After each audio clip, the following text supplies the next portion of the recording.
ఒకవేళ సాంగ్ గుర్తుంటే ఏ సినిమాలో కింద కామెంట్ చేయండి. ఆమె వస్తుంది, ఫ్లోరా సైని.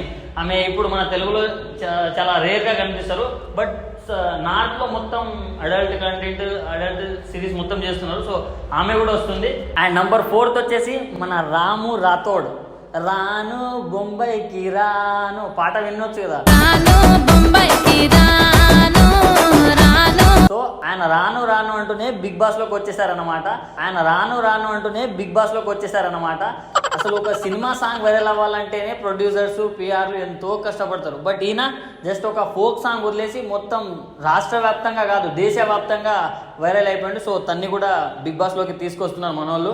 అండ్ నంబర్ 5 వచ్చేసి మన సంజన గర్లాని గారు. అదే అండ్ ఆయన మాట్లాడండి, బుజ్జిగాడు మూవీ ఉంది కదా, దాంట్లో త్రిష పక్కనే ఉంటుంది. సో తను already Bigg Boss, Kannada Bigg Boss లో చేసింది ఆల్రెడీ. తను తెలుగులో వస్తుంది. సో చూద్దాం ఇక్కడైనా విన్ అవుతుందా లేదా అనేది. అండ్ నంబర్ 6 వచ్చేసి మన భరణి శంకర్ గారు. ఒకప్పుడు సీరియల్స్ లో నటించారు ఆయన. సో ఇప్పుడు మాత్రం అంత ఏం లేదు, బట్ ఆయన తీసుకొస్తున్నారు. ఎందుకు తీసుకొస్తున్నారో బిగ్ బాస్ వాళ్ళకే తెలియాలి. అండ్ నంబర్ 7 మన కుర్రోళ్ళ మనసును దోచే, మన కుర్రోళ్ళకి కావాల్సిన ఎంటర్టైన్మెంట్ ఇచ్చే రీతు చౌదరి.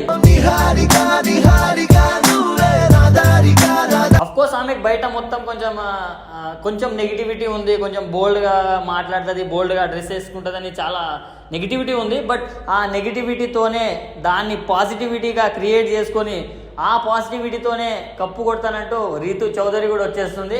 అండ్ దాని తర్వాత మన షష్ఠి వర్మ.